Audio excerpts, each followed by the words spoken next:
안녕하세요. 안녕하세요. 반갑습니다. 반갑습니다. 사랑합니다. 사랑합니다. 1월도 중반을 향해서 가고 있습니다. 새롭게 시작한 한 해가 호랑이의 기운처럼 용맹스럽게 힘차게 다름질하는 모든 성도들의 삶이 되시기를 다시 한번 주님의 이름으로 축원합니다.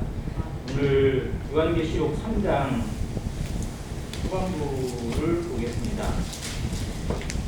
7교회 가운데에서 지난달에 네 교회를 살펴봤고, 이번 주와 다음 주로 해서 나머지 3개, 4대 교회와 빌라델비아 교회, 그리고 마지막 라오디게아 교회까지 시작하면서 살펴보기로 원합니다. 자세히 하려면 한 교회당 한 번씩 이렇게 하는 게 더 좋지만 시간의 문제도 있고 해서 오늘은 4대 교회와 빌라델비아 교회까지 이렇게 볼 수 있도록 하겠습니다.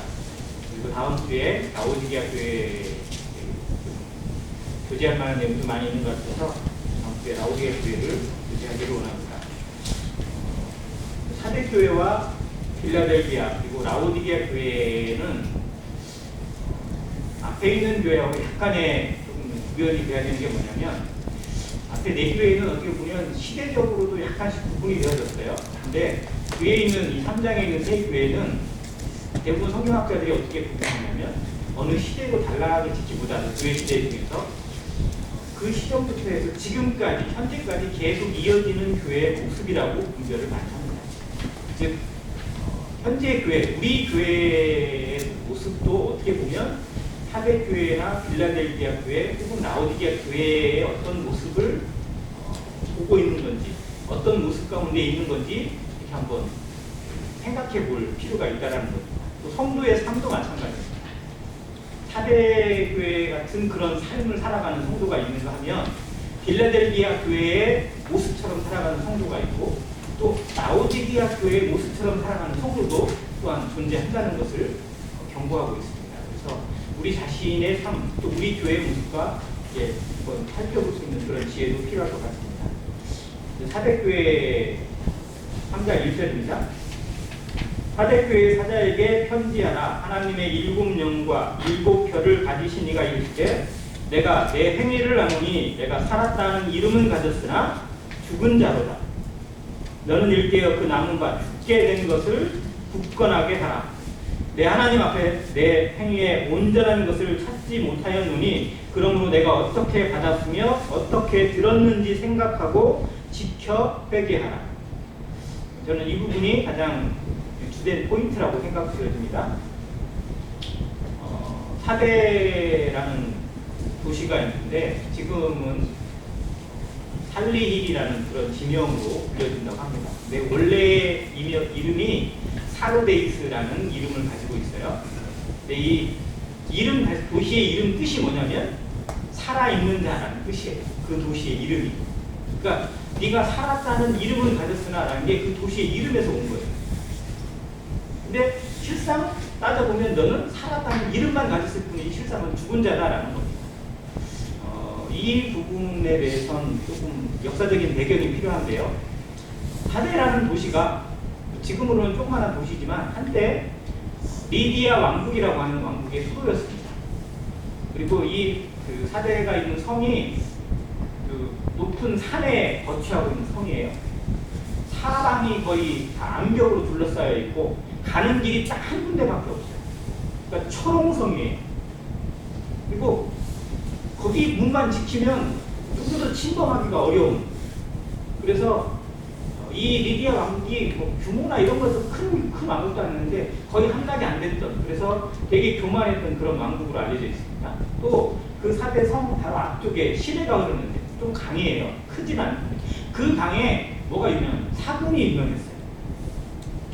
주전 한 570년경에 있었던 그 리디아 왕국의 왕이 거기서 사금을 발견해가지고 엄청나게 많은 사금을 이제 캐낸 거예요.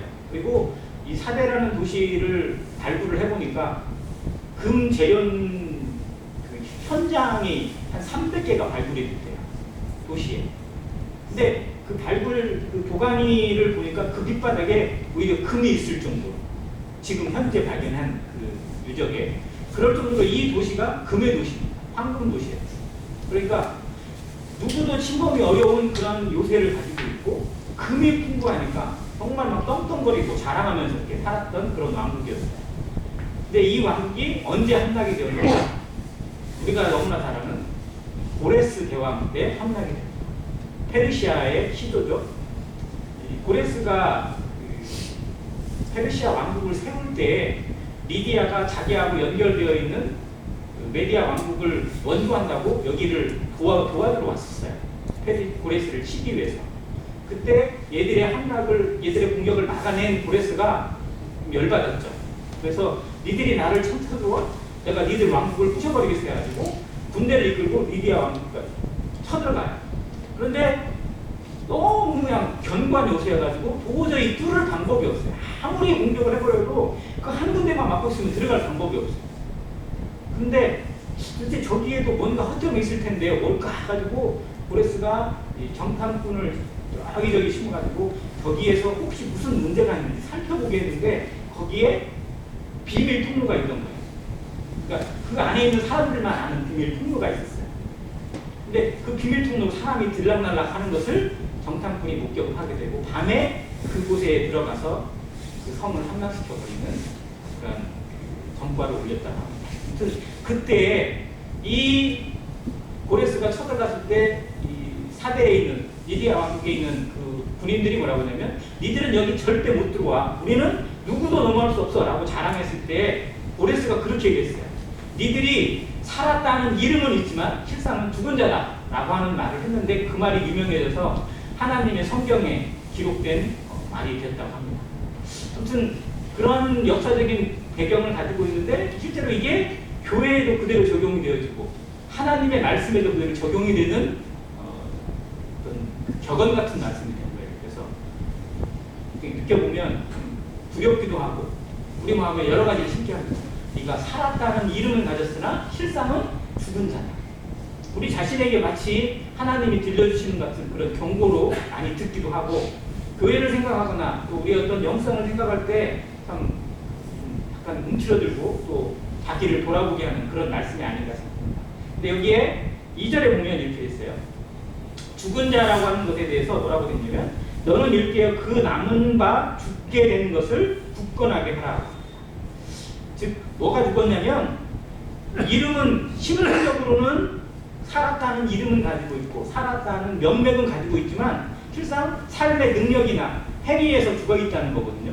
그래서 남아있는 것, 즉 일종의 끝나풀처럼 남아있는 그것을 살려서 굳건하게 하라는 겁니다. 그리고 3절에 보면 그러므로 내가 어떻게 받았으며 어떻게 들었는지 생각하고 지켜 회개하라고 말씀합니다.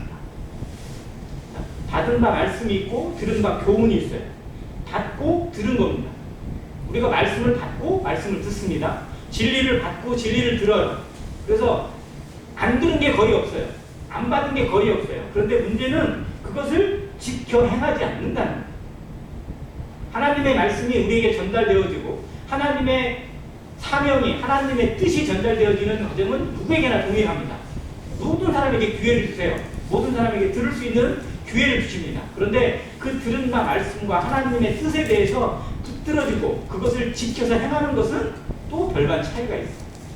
그 차이가 어마어마하게 큰 거고 그것을 하나님이 보실 때 살았다는 이름만 가지고 있는 거냐 실상 살아있는 거냐 이것에 구분이 된다는 것입니다. 그런 의미에서 이 사대교회는 명맥만 유지한 전혀 영향력이 없는 교회를 의미합니다.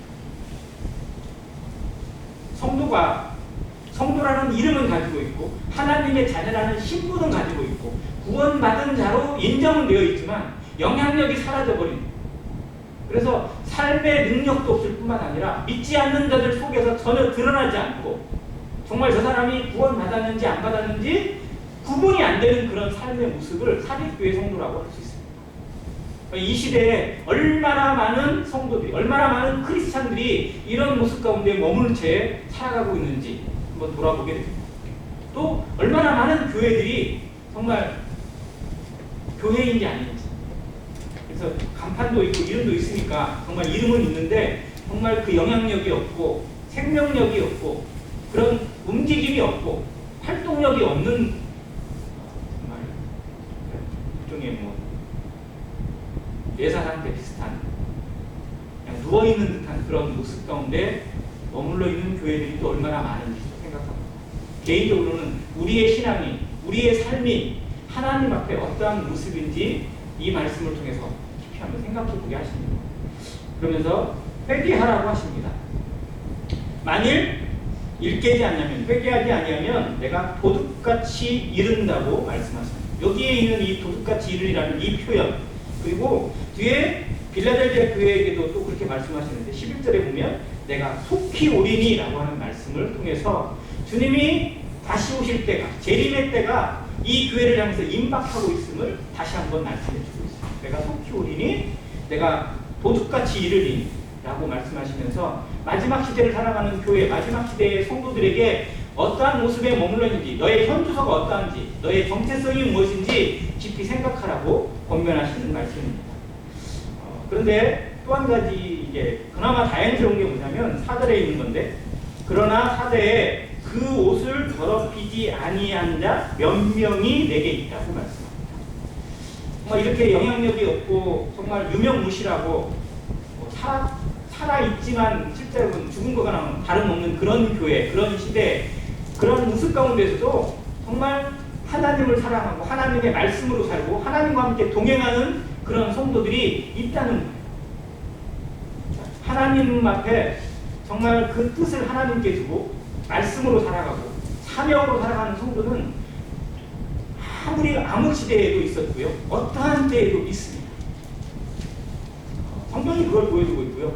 엘리야라는 선지자가 어쩌면 그것에 대해서 증명해주는 한 사람 중에 하나. 엘리야가 정말 막 하나님의 마음을 받아서 갈멜산에서 그 기적을 행하고 이스라엘이 돌아올 수 있는 기회를 만들었음에도 불구하고 전혀 돌아올 생각도 않고 이세벨한테 목숨이 저당 잡혀가지고 쫓겨가는 신세가 되었을 때 스스로 얼마나 처량했겠어요. 여자한테 쫓겨가지고 도망가서 광야 끝까지 도망가가지고 한심하고 정말 스스로 생각해도 처량하고 이게 뭐냐 이런 마음이 들어가지고 그냥 그 로덴동 밑에 누워가지고 거기서 한숨 푹푹 쉬면서 내 생명을 거둬가달라고 이제 사는 게 아니라고 했던 그 엘리야, 그때 하나님이 나타나셔서 그에게 위로하시면서 네가 누구냐, 너 왜 여기 있냐 라고 했을 때 엘리야가 그러거든요.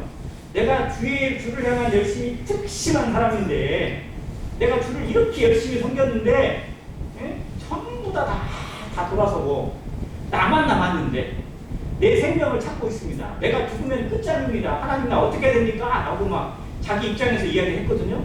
그런데 하나님이 주신 말씀이 뭐예요? 너를 위해서 이렇게 하고 이렇게 해라. 그러면서 주신 말씀이 내가 내게 바알에게 무릎 꿇지 않은 자 얼마를 줬다고요? 7,000명이 있다는 거예요. 근데 7,000명이 있는데 엘리야는 나의 아무것도 몰라. 그러니까 나만 하나님 앞에 서 있는 게 아니라는 겁니다. 내가 무너지면 모든 게 다 끝날 것 같고 내가 사라지면 내가 안 하면 다 없어질 것 같지만 실상 하나님의 일은 그렇지 않아요. 나 아니어도 하나님의 준비된 사람들은 얼마든지 있고 하나님은 준비시킵니다. 그래서 나만 할 수 있다라는 생각 자체가 얼마나 위험한지 엘리야를 통해서 보여주시고 네가 끝나고 나는 준비하고 있고 나는 또 준비해놨어. 걱정하지 마. 라고 말씀하시면서 그에게 맡겨진 사명을 말씀하십니다. 즉 내게 주신 사명이 뭐고 내게 주신 일이 무엇인지를 찾는 게 중요한 거지 막 뒷일까지 내가 책임져야 되는 건 결코 아니라는 사실을 엘리야를 통해서 보여주는데 이 시대도 그래요. 사대교회 같은 암흑 시대에도 하나님 앞에 준비되어 있고 하나님과 동행하고 하나님의 말씀으로 사는 사람을 하나님이 준비시켜 놨다는 겁니다. 이 시대에도 정말 하나님의 말씀으로 살아가고 빛이 되는 삶, 간증이 되고 영향력을 끼치는 그런 성도들이 분명 존재하고 있고 그러한 성도들을 통해서 하나님이 일하고 계십니다. 하나님의 역사가 세상 만방에서 정말 생각하지 못한 곳에서 일어나고 있다는 사실. 오히려 정말 선진국이라고 하는 나라, 기독교 국가였던 나라들은 오히려 영향력이 쇠퇴되어졌지만 그렇지 않은 곳에서 기적이 일어나고 있고 능력이 행해지고 있고 정말 놀라운 열매들을 거두게 하시는 하나님의 역사를 우리가 보고 있습니다. 그래서 우리 자신도 이 영향력을 다시 회복하고 정말 잃어버린 것을 다시 찾는 그런 마음으로 우리에게 온전한 것을 찾는, 그리고 굳건하게 하는 그런 모습에 대해서 기도해야 될 필요가 있다고 생각이 됩니다. 그래서 하나님과 함께 다니는 자, 흰옷을 입고 나와 함께 다니고 있다고 말씀하셨는데, 정말 거룩한 삶으로, 그리고 구별된 삶으로 하나님과 함께 동행하고 함께 동역하는 그런 모든 성도의 삶이 되기를 간절히 바라게 됩니다. 그런 자들에게 하나님께서 흰옷을 입을 것이요, 내가 그 이름을 생명책에서 결코 지우지 아니하고 라고 얘기하셨는데, 여기 약간 좀 강조적인 부분이에요. 그러면 그렇지 않은 성도는 하나님이 생명책에서 이름을 지우시냐 이렇게 따져 물으면, 그것은 여기에서 나오는 부분은 그 이름을 분명하게 드러내신다고, 자랑하신다는 그런 의미가 포함되어 있습니다. 하나님께서 성도를, 그 자녀를 자랑하고 싶으세요. 누구에게 자랑하고 싶으실까요? 하나님이 도대체 우리를 누구에게 자랑거리를 삼으실까요? 이 욥기에 나와요. 욥기 1장입니다. 하나님이 이 욥에 대해서 정말 이 땅에서 정말 거룩한 삶을 살고 하나님을 경외하는 그 욥을 하나님이 자랑하시는 거예요. 천사들에게, 그리고 그 심지어는 거기에 나와요. 사단에게까지 하나님이 자랑하셨는데, 모든 영적 세계에 하나님이 자랑하기로 하요. 특히 천사들에게. 왜냐하면 예수 그리스도를, 하나님의 본체이신 예수 그리스도가 이 땅에 있는 저 죄악된 인생을 향해서 희생되어지고 죽음을 당하고 저주를 받고 피를 흘리는 것이 천사가 이해할 수 없는 일이에요. 천사도 이해 못하는 거라고 성경이 기록했는데, 그 천사들에게 하나님이 증명하시는 거예요. 봐라, 이런 자들이 있다. 내가 이런 자들 때문에 내가 희생된 거다. 내가 나를 들여서, 내 인생을 들여서, 내 모든 걸 들여서 사랑한 이유가, 그들을 건진 이유가 이거다 라고 교회를 자랑하고 싶고 성도를 자랑하고 싶어 하세요. 부모들도 자식이 잘 되고 자식이 효도하고 그러면 아무튼 어쨌든 막 자랑하고 싶잖아요. 그래서 시골 할머니들이나 할아버지들이 아들이 막뭐 선물을 해주거나 뭐 좋은 거 해주고 뭐 옷을 뭐 하나 입혀준다든지 반지를 하나 뭐 좋은 걸 사준다든지 그러면 집에 그냥 있지 않잖아요. 어디로 가요? 경무당으로 가요. 친구들 많고 사람들 많은데 가요. 그래서 거기서 그냥 어떻게든 보이고 싶어가지고, 우리 아들이 해줬어, 우리 며느리가 해줬어, 막 그걸 해요. 사람에게도 마찬가지예요. 하나님도 정말로 우리를, 나를 자랑하고 싶어하세요. 천사들에게, 영적 세계 모든 사람에게 본보기로 이런 자랑거리가 되는 성도, 우리가 하나님 앞에 자랑거리가 되어지는 성도가 되기를 기도해야 됩니다. 그런데 되게 우리가 자랑거리일까요? 근심거리일까요? 어떤 게 더 많을 것 같으세요? 생각해보면 정말 고개를 못 드는 경우가 더 많잖아요. 하나님의 근심거리가 되고 기도거리가 되고, 응? 심지어 하나님의 얼굴을 낯뜨겁게 만드는 그런 교회가 되지 않기를 기도해야 돼요. 하나님이 정말 우리와 함께 하시고 성령을 통해서 지키시는 이유가 뭐냐? 자랑하고 싶으신 거예요.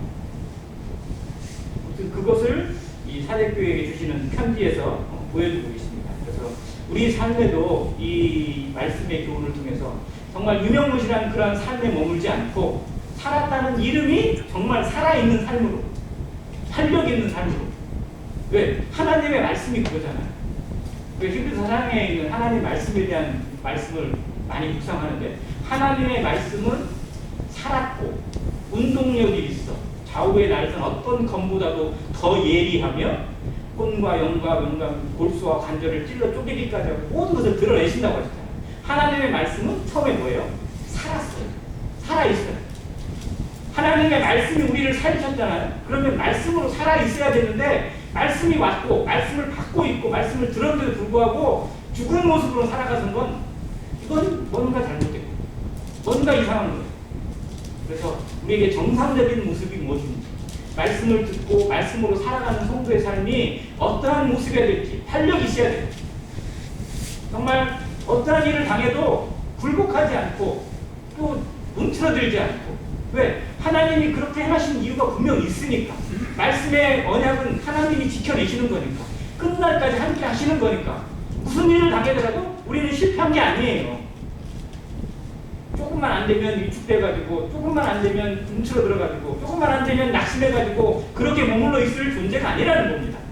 그렇게 하시는 것도 분명 하나님이 우리를 연단하신 것이고 그걸 통해서 하나님의 영광을 드러내실 것인데 왜 그 하나님을 믿지 못하고 내 눈에 보이는 것에 위축되어져서 움츠러들 필요가 있다. 필요가 없다는 거죠. 우리 삶은 절대 실패가 없습니다. 성도의 삶만큼 분명한 성공이 없어요. 가장 확실한 성공의 길이 성도의 삶입니다. 교회의 길이에요. 왜? 하나님이 함께 하시고 하나님이 끝까지 책임지시고 하나님이 이루시는 거니까. 잠시 넘어짐도 하나님 앞에 영광이고 일이 잘 돼도 영광, 안 돼도 영광이고. 그런데 내 영광으로, 내 뜻으로 모든 것이 곱게 되기 시작하면 내가 잘 돼야 성공이고 내가 안 되면 실패인 것처럼 착각이 된다는 거죠. 그것이 실상은 이름만 살아있지 실상 죽은 것처럼 살 수밖에 없는 영향력을 잃어버리는 모습일 수 있습니다. 그래서 말씀이 우리 가운데 기준이 되어져서 말씀으로 살아있는 것처럼 말씀으로 사는 삶, 그것이 이 영성을 회복하는 기름길이라고 믿어 의심치 않습니다. 아무튼 그런 사대교회의 모습에 대해서 한번 생각해 보고 있고요. 다음에 7절부터 이제 빌라델비아 교회가 나옵니다. 계시록에 나와 있는 7교회 가운데 어떤 교회를 담고 싶습니까? 어떤 교회 성도를 본받고 싶습니까? 라고 되게 물으면 제일 먼저 나오는 대답이 서머나일까요? 빌라델비아일까요? 네, 빌라델비아가 제일 먼저 나와요. 그 다음에 서머나가 나옵니다. 그만큼 빌라델비아 교회는 성도들도 기본적으로 또 계시록에 대해서 한 번쯤 들어갔다면 가장 아름다운 교회, 가장 본이 되는 교회, 가장 닮고 싶은 교회 뭐 이렇게 딱 인정되어져 있어요. 그리고 서머나 교회한테 정말 모든 것이 다 칭찬으로 연결되어져 있는데 진짜 서머나에 대한 말씀은요 되게 짧아요. 계시록에 있는 7교회 말씀 중에 서머나 교회 말씀이 제일 짧거든요. 그래서 칭찬의 내용도 실제로 크게 드러나진 않아요. 책망이 없을 뿐이지. 근데 빌라델비아 교회는 칭찬도 정말 다양하게 많고 내용도 아주 훌륭합니다. 그래서 빌라델비아 교회를 더욱더 사모하는 마음이 있어요. 자, 빌라델비아라는 지명은 지금은 알라데이라는 지명으로 부린다고 하는데 그 이름에 뜻이 있어요. 빌라델비아는 두 단어가 합성된 건데 형제 사랑이라는 단어, 이 이름 자체가. 자, 여기도 하나의 역사가 있는데요. 고대 왕국에서부터 유래된대요. 한 왕국이 세워졌는데 형이 그곳에 왕이 됐어요. 근데 동생은 이제 그 형을 도와서 전쟁에 나가서 싸움도 하고 옆에서 이제 도와주는 그런. 형이 어느 날 전쟁터에 무슨 일이 있어 나갔다가 행방불명이 되어버렸어요. 생사를 알 수가 없는.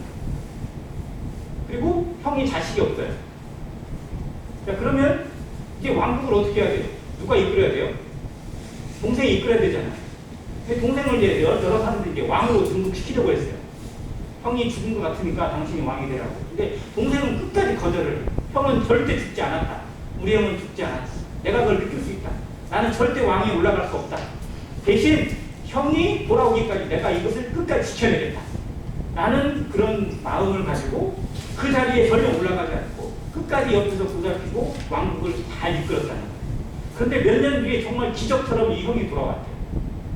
돌아와서 동생과 화해하고 동생을 만나서 해고하고 다시 그 자리에 올라가서 정말 그 모든 것을 쭉 폈어요. 그리고 자신이 떠날 때 그 자리를 다시 동생에게 그대로 넘겨줬다. 그래서 이 둘의 형제의 사랑이 너무 지극해서 그 인근에 소문이 나가지고 그들이 살던 그 왕국의 이름을 이 빌라델비아라는 이름으로 지었대요. 그런데 그 형제간이 보여준 이 사랑이 실상은 누구를 위해서 증명돼야 돼요? 누구를 통해서 나타나야 돼요? 교회를 통해서 나타나게 하시는 겁니다. 그래서 이 빌라델비아 교회는 그 이름에 대해서 이름 가치를 보여준 교회로 유명해요. 사대교회는 이름은 살았는데 실상은 어떤 교회예요? 죽었잖아요. 그런데 빌라델비아 교회는 그 이름의 가치가 그대로 살아있는 교회. 그래서 사대교회 다음에는 빌라델비아 교회가 더 돋보입니다. 성도라는 이름이 있는데 그 이름값을 하는 교회. 하나님의 자녀다운 교회.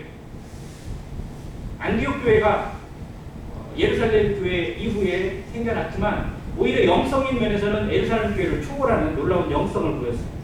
그래서 바나바가 가서 정말 너무나 아름답고 그래가지고 자기 혼자 정말 다스리기가, 자기 혼자 치료하기가 너무 어려울 것 같아서 자기의 동역자로 사울을 데려다가 1년 동안 두들이 가르쳤어요.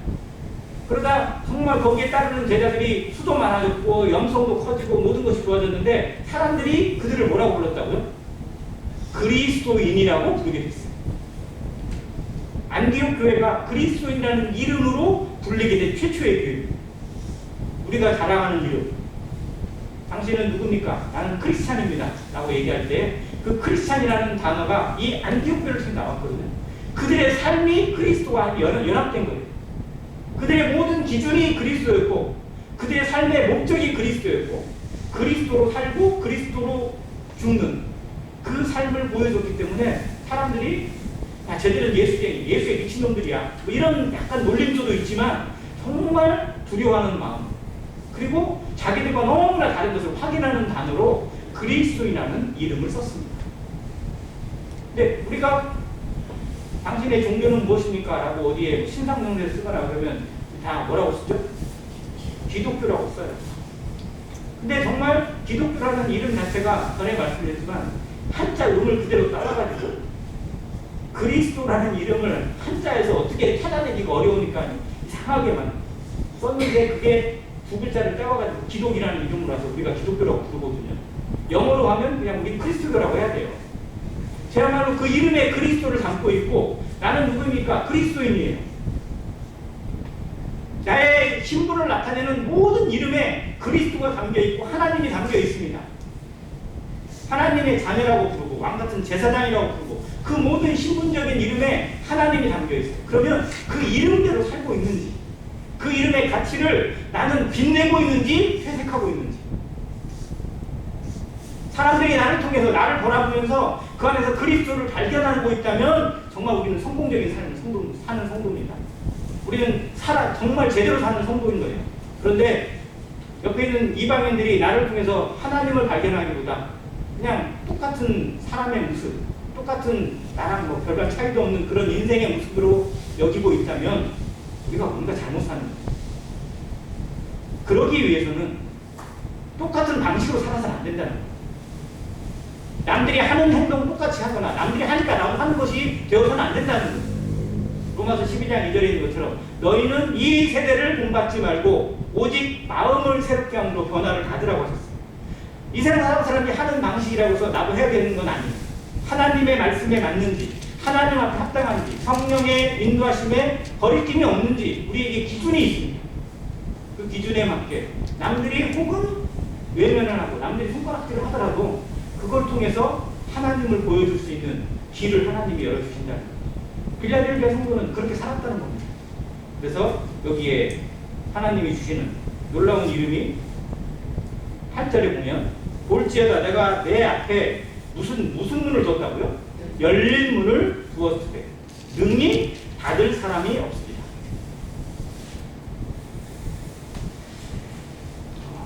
정말로 마음에 안 드는 그런 민족을 만나거나 마음에 안 드는 사람을 만날 때 하나님 주신 말씀은 차라리 내 앞에 오는 문을 닫아버렸으면 좋겠다라고 하나님 말씀하셨어요. 이사야 1장에 나와 있고 그리고 말라기에 나와 있는 내용입니다.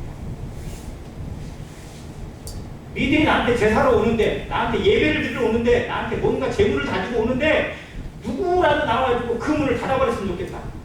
안 오게 막았으면 좋겠다라고 하나님이 말씀하실 정도였어요. 하나님이 닫으면 열 자가 없습니다. 열면 닫을 자가 없어요. 자, 누구에게 열었느냐는 것, 누구에게 하나님이 열고 환영하는 어떤 곳에서는 하나님이 닫고 싶어 하세요. 그런데 이 빌라델비아에서는 하나님이 무슨 문을 주셨어요? 열린 문을 주셨어요. 활짝 열었어요. 그들을 향해서. 그리고 그들을 하여금 그 열린 문을 통해서 세상 곳곳에 날려졌어요.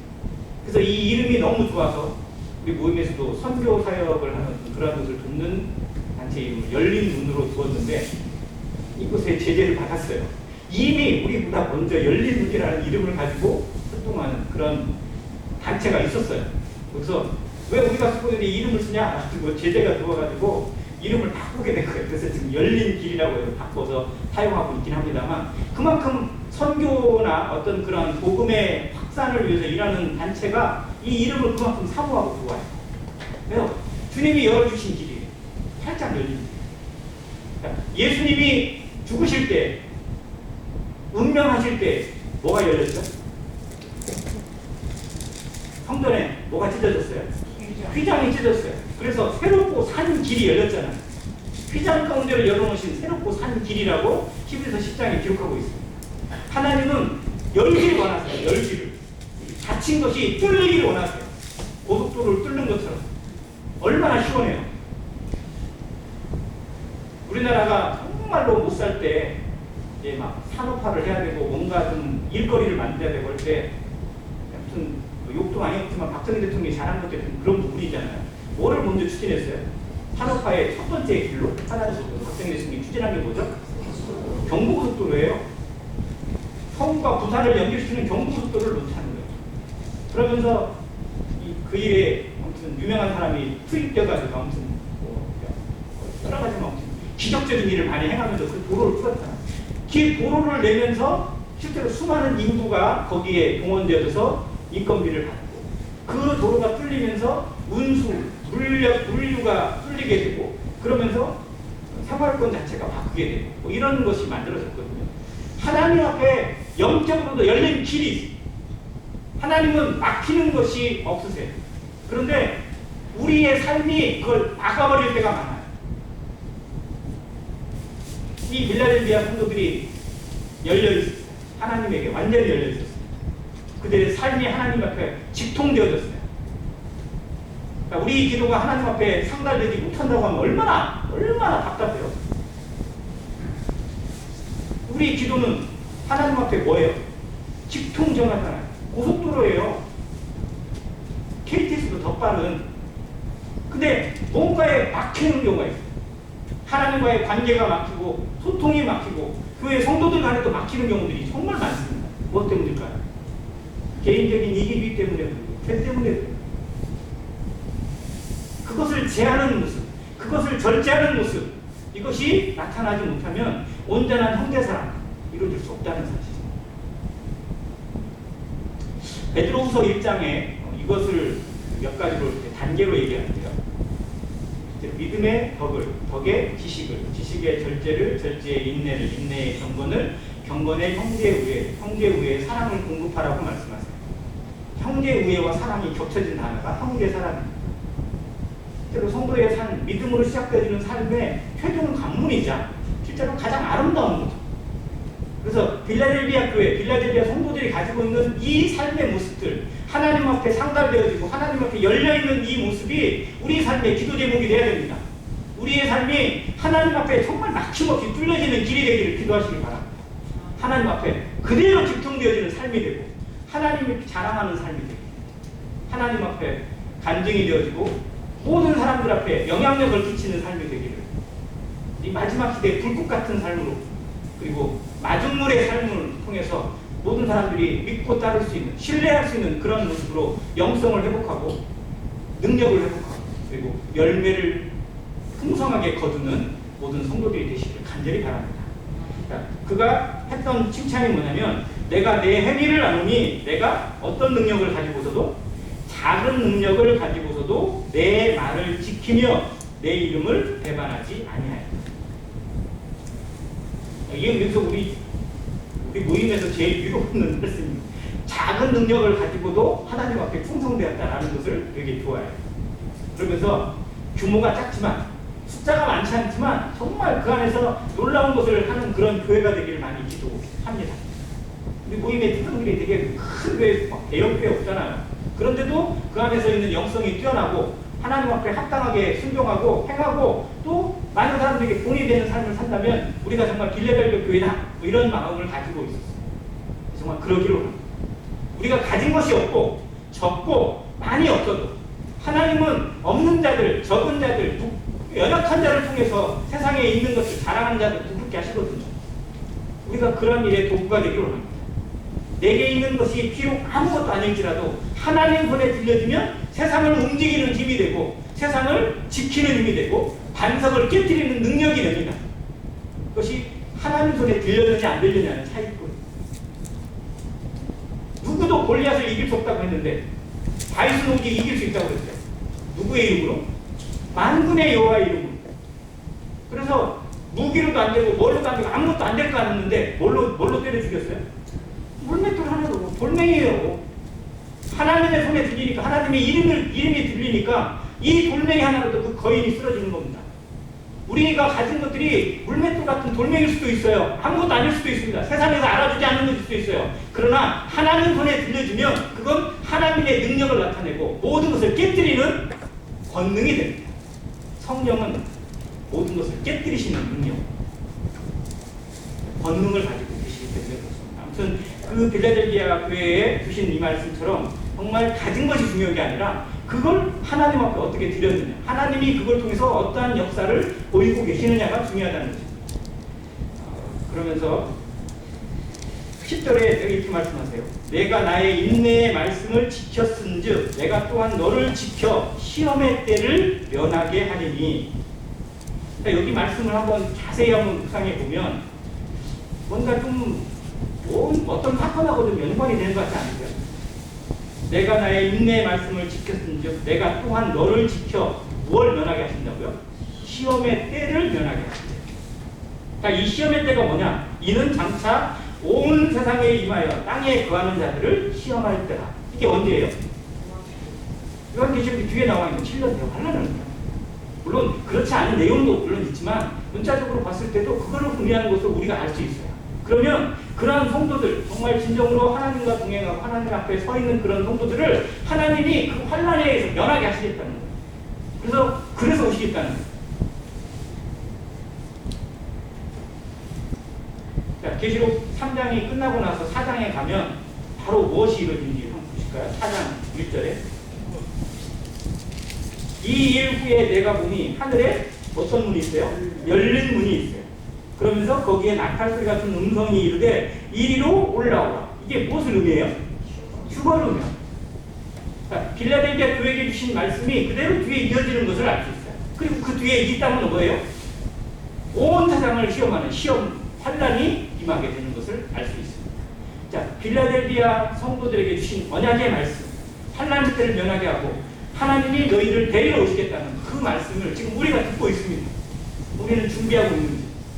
정말 지혜로운 다섯 처녀처럼 정말 준비하고 있고 언제 올지 기다리고 있는 그런 모습입니다. 이번 우리 자신을 돌아보게 됩니다. 교회는, 성도는 마땅히 세상에 있는 것들 신경도 써야 되겠지만 세상에 살아가는 방식에 대해서 고민도 해야 되겠지만 적어도 다시 오실 주님을 어떠한 자세로 갖고 있는지 우리 삶이 기다리고 있는 삶인지 준비하는 삶인지 항상 파악해야 됩니다. 왜? 주님이 오시는 것이 당연하고 진리니까. 그래서 이 빌라델비아에 주시는 이 이름과 교훈이 정말 우리에게 삶의 기준이 되어지기를 원하는 기도가 있습니다. 그래서 칭찬받는 성도들, 가진 것을 통해서 얼마가 있든지 간에 그걸 통해서 하나님의 영광을 드러내고 세상의 영향력을 드러내고 그 이름대로 살아가는 형제 사랑이 실천되어지고 사랑으로 모든 것을 이루어가는, 사랑은 율법의 완성이니까 하나님 앞에 주어지는 최고의 완성이니까 그 완성을 이루어가는 안행교회 성도가 되시길 간절히 바랍니다. 이기는 성도들에게 하나님의 성전에 기둥이 되게 하시길. 여기에 주신 기둥의 의미가 참 저에게 참 대단히 자부심으로 다가왔습니다. 기둥은 버티는 거잖아요. 지켜내는 거잖아요. 핵심이잖아요. 하나님이 우리를 하나님 나라의 핵심으로 만들고 싶으세요. 자랑하고 싶으시고. 기둥은 아무거나 세우지 않잖아요. 옛날 목수가 집을 짓 때 기둥을 하려면 나무를 택할 때 정말 심사숙고해서 제일 좋은 거예요. 내 기둥이 딱 반드시 서야 집이 튼튼하니까. 그거 할 때 한번 좀 삐뚤어지거나 이런 나무들은 절대 안 좋아요. 정말 오래가고 튼튼하고 반듯하고 견고한 나무. 근데 우리 삶이 정말 그러기를 누구나 소망하잖아요. 근데 하나님이 그렇게 이끌어 가십니다. 성령을 통해서 이끌어 가시는 모든 것들이 우리가 하나님 앞에 기둥 같은 모습으로 서기를 하나님이 기대하십니다. 솔로몬이 세운 성전에 앞에 그거를 이제 앞에 보면 현관 같은 현관에 두 기둥이 있었어요. 큰 기둥, 놋기둥인데요. 엄청나게 커요. 나중에 느부갓네살이 쳐들어가지고 그 기둥이 너무 탐나가지고 기둥을 저부터 가져가라 해가지고 그 기둥만 뽑아가지고 그냥 가져갔었거든요. 그 기둥의 이름이 야긴과 보아스예요. 두 기둥. 정말 우리 삶이 야긴이 되고 보아스가 되기를 간절히 바랍니다. 이상입니다.